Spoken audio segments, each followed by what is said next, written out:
মইতো এইটোৱে অনুভৱ কৰিছোঁ আজি ৰাজ্য এই অঞ্চলৰ আমলাইগুৰি ৰাইজসকলে বহুত বছৰ আগতে ইয়াতে মানে মডেল ভিলেজটো চেংচন হৈছিলে, কিন্তু কিছুমান অফিচিয়েল আগৰ পূৰ্বৰ অফিচাৰসকলে তেনেকুৱা মানে ভালকৈ সঁহাৰি দিয়া নাই, যাৰ কাৰণে আজি তাৰিখলৈকে পেণ্ডিং হৈ পৰিছে।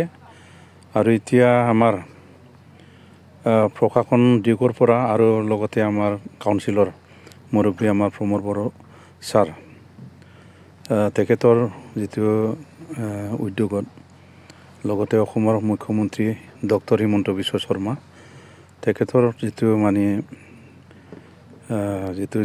তেখেতৰ যিটো উদ্দেশ্য, এই উদ্দেশ্যবিলাক আগতেই মানে সম্পূৰ্ণ হ'ব লাগিছিল, কিন্তু মুহূৰ্তত কিবা কিবি কাৰণত মানে এতিয়ালৈকে পেণ্ডিং হৈ পৰি আছে। কিন্তু এতিয়া যে দেখিছোঁ, এতিয়া ৰাইজেও আগ্ৰহী আছে এই আমলাইগুৰি যিটো মডেল ভিলেজ, এই মডেল ভিলেজ কৰাৰ ক্ষেত্ৰত সকলোৱে মানে সহযোগিতা আগবঢ়াইছে। আৰু এতিয়া আজি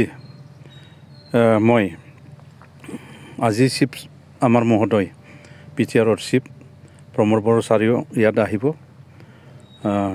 কিন্তু তেখেত অহাৰ আগতে মোক এণ্ট্ৰি গেটটো মুকলিতো নহয়, কিবা ফাউণ্ডেশ্যন কৰিবলৈ মোক দায়িত্ব দিছে, মই ইতিমধ্যে কৰিলোঁ।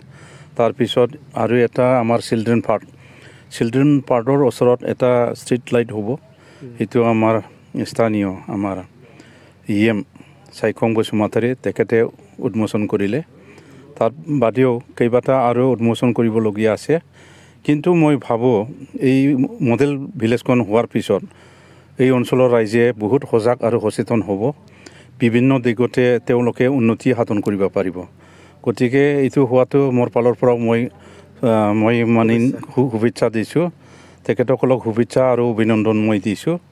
আৰু বৰ্তমান আমাৰ প্ৰশাসন ফালৰ পৰা আমাৰ যিজন ব্যক্তিক আমি পাইছোঁ,